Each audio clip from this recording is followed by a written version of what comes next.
हाँ जी, हर हर महादेव। तो डॉक्टर साहब आज हम पढ़ेंगे complication of third stage of labour. Third stage of labour में क्या होता है कि प्लेसेंटा का डिलीवरी होता है, एक क्रिटिकल फेज होता है जिसमें सीवियर कॉम्प्लिकेशन अराइज हो सकते हैं, जैसे कि पोस्टमार्टम हेमरेज हो गया, रिटेन प्लेसेंटा हो गया, यूट्राइन इन्वर्जन हो गया, रिटेन प्रोडक्ट ऑफ कंसेप्शन हो गया, उसके बाद एमनियोटिक फ्लूइड इम्बोलिज्म हो गया, शॉक हो गया, और पैनक्रेटा एक रेटा प्लेसेंटा एक रेटा स्पेक्ट्रम हो गया। ठीक है, तो सबसे पहले हम देखेंगे क्या पोस्टमार्टम हेमरेज। पोस्टमार्टम हेमरेज का मतलब क्या होता है? एक्सेसिव ब्लीडिंग हो जाता है 500 ml से ज़्यादा अगर वेजाइनल डिलीवरी के बाद, या 100 ml से ज़्यादा सी सेक्शन के बाद, तो हम उसे पोस्टमार्टम हेमरेज कहते हैं। इसके कॉज क्या है? Uterine atony most common cause है, genital tract trauma, coagulopathy, retain placental tissue. Treatment क्या है? यूट्रोटॉनिक ड्रग्स देते हैं, मैनुअल रिमूवल ऑफ प्लेसेंटा करते हैं, सर्जिकल इंटरवेंशन करेंगे। यूट्रोटॉनिक ड्रग्स का एग्जांपल है ऑक्सीटोसिन, जो कि इंकरेज करेगा यूट्राइन कॉन्ट्रैक्शन को। मैनुअल रिमूवल ऑफ प्लेसेंटा करते हैं अगर प्लेसेंटा या उसका कोई फ्रेगमेंट अगर रह गया या रिटेन है।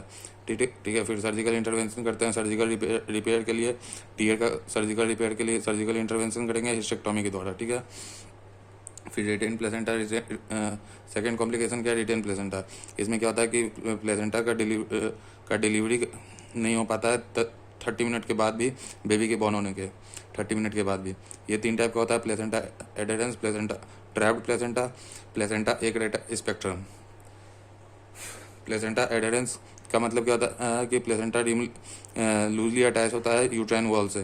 ट्रैप प्लेसेंटा में प्लेसेंटा डिटैच तो हो जाता है बट डिलीवर नहीं हो पाता है क्योंकि सर्विस क्लोज हो जाता है। और प्लेसेंटा एक रेटा स्पेक्ट्रम एक में एबनॉर्मल इन्वेजन हो जाता है प्लेसेंटा का यूट्राइन वॉल में, जिसमें प्लेसेंटा एक रेटा, इनक्रेटा और पर क्रेटा जैसा कंडीशन देखने को मिलता है। ट्रीटमेंट क्या है कि मैनुअल रिमूवल करेंगे, सर्जिकल ट्रीटमेंट करेंगे, मैनुअल रिमूवल एनेस्थीसिया के साथ करेंगे, अंडर एनेस्थीसिया करेंगे ताकि कॉम्प्लिकेशन को हम लोग प्रिवेंट कर सकें। और surgical treatment placenta accreta spectrum disorder के लिए करते हैं हिस्टेक्टोमी के द्वारा, हिस्टेक्टोमी समटाइम्स। ठीक है, फिर उसके बाद आ गया हमारा यूट्राइन इन्वर्जन। यूट्राइन इन्वर्जन एक लाइफ थ्रेटनिंग कंडीशन है जहाँ पे यूट्रस क्या है कि टर्न कर जाता है inside out after the delivery of the baby. ठीक है, कॉज क्या है? क्योंकि due to excessive traction umbilical cord पे होने के कारण होता है प्लेसेंटा सेपरेशन के पहले। ठीक है, यूट्राइन मस्कुलेचर का मसल का वीकनेस हो जाता है। साइन क्या देखने को मिलेगा? सडन ऑनसेट ऑफ हेमरेज और शॉक देखने को मिलेगा। Fundus of the uterus no longer palpable abdominally, मतलब fundus of the uterus palpable नहीं रहेगा, और मास में बी विजिबल और palpable through the cervix of vagina. ठीक है, ट्रीटमेंट क्या है? इमीडिएट मैनुअल रिप्लेसमेंट करेंगे, यूट्रोटॉनिक्स देंगे और सर्जिकल इंटरवेंशन करेंगे। इमीडिएट मैनुअल रिप्लेसमेंट एनेस्थीसिया के अंडर करेंगे, यूट्रोटॉनिक देंगे ताकि यूट्रस को कॉन्ट्रैक्ट कर सके रिपोजिशनिंग के बाद, और सर्जिकल इंटरवेंशन करेंगे। अगर मैनुअल रिप्लेसमेंट फेल कर जाता है तो लेप्रोटॉमिक हम लोग कर सकते हैं। फिर आगे चौथा complication retained products of conception. Retained products of conception का मतलब क्या हुआ कि रिटेन प्लेसेंटल फ्रेगमेंट्स और मेम्ब्रेन रह जाने के कारण वो प्रोलॉन्ग ब्लीडिंग और इन्फेक्शन कर सकता है। साइन क्या है कि परसिस्टेंट पोस्टमार्टम ब्लीडिंग देखने को मिलेगा, सब इन्वॉल्यूशन ऑफ द यूट्रस देखने को मिलेगा, मतलब कि यूट्रस फेल कर जाता है वापस से अपने प्री प्रेगनेंसी साइज में आने के लिए।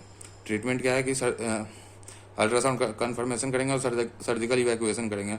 अल्ट्रासाउंड कन्फर्मेशन करेंगे ताकि हम डिटेक्ट कर सके रिटेन टिश्यू को, और सर्जिकल इवैक्यूएशन में डी एंड सी करेंगे टू रिमूव रिटेन प्रोडक्ट्स को रिमूव करने के लिए।